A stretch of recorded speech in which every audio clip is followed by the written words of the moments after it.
Hi everyone. I promised the monitor of this group that I would give some pro tips, so I thought I would just make a video for you. I've been driving for Uber and Lyft since January in the New York City area. So I have a New York City Taxi and Limousine Commission licensed and plated vehicle, and I am dealing with the ups and downs of this market.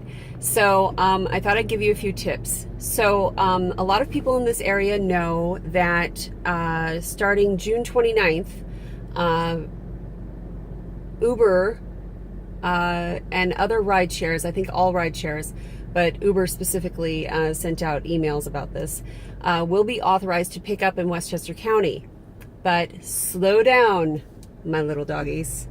There's a catch. If you have a New York City Taxi and Limousine Commission licensed and plated vehicle, that means your license plate begins with a T, you are still not authorized to pick up in Westchester County. You are only authorized to pick up in Westchester County if you have a regular vehicle with a regular New York State license. Sorry. Now, the thing is, Uber will still send you pings in Westchester County, whether you have a TLC plate from New York City or not. So if you're going to do that, if you're going to go ahead and pick up in Westchester County, and I don't recommend it, but if you are going to do that, you want to avoid airports and you want to avoid train stations. However, that's no guarantee that you won't get caught. You may most definitely get caught, especially in the next few months.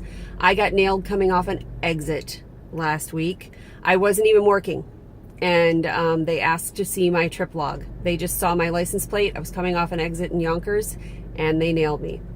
So be very, very careful about picking up in Westchester County if you have a New York City TLC plate.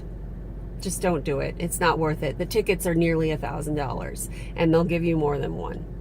And even if Uber does pay it for you, which we don't know if they're going to continue to do that because the Uber CEO has walked out and they're completely revamping the company. So who knows what the policy is going to be even 3 days from now.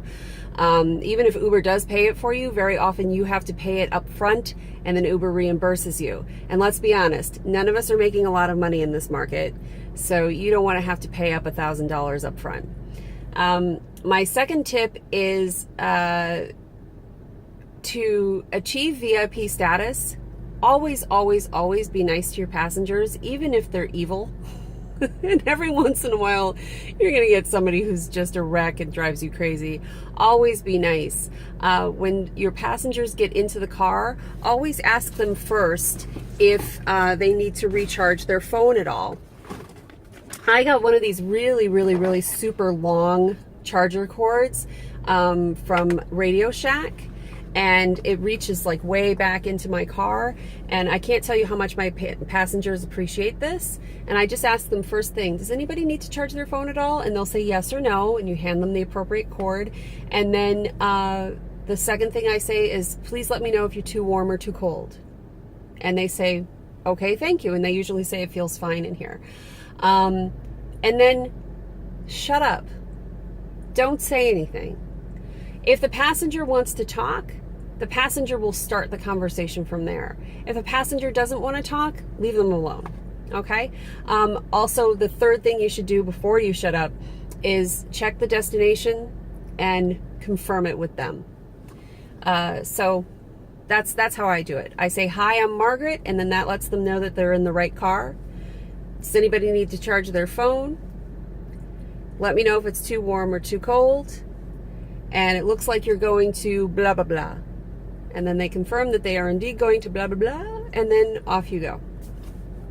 So these are my tips. Also, the other thing I wanted to let you know is do not have an air freshener in your car. It's so annoying. Don't do that. Just keep your car clean. I always keep in my, sorry to give you that sudden close-up, but I always keep in my glove compartment a little teeny tiny spray bottle from CVS full of Windex and some paper towels. And I just keep it in a Ziploc bag in my glove compartment. So if things are feeling a little stale in the car, I freshen everything up with a little bit of Windex, wipe it down. I have leather seats, so I highly recommend leather seats, but sometimes you're stuck with cloth, you know. But get car washes frequently, get vacuumed frequently. People love that.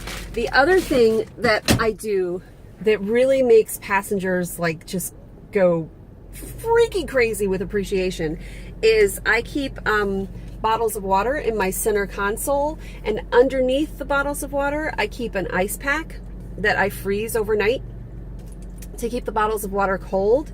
And then also right on top of the ice pack, I just put like 1 or 2 of these guys. When they see that I have sparkling aranciata or limonada from Pellegrino, my passengers go bonkers. 5 stars, like guaranteed. They love that. So if I get the feeling that maybe they're needing a little bit of refreshment, I will add on to my initial greeting. If you're thirsty at all, I have cold water and some sparkling aranciata in my center console, and they love that. So these are my pro tips for today, and I hope you find them useful. And if anybody knows how to get cheaper insurance for a TLC New York City plated and licensed for-hire vehicle, please let me know. I feel like I'm paying too much. If you've got a tip for me about that, please let me know. Bye.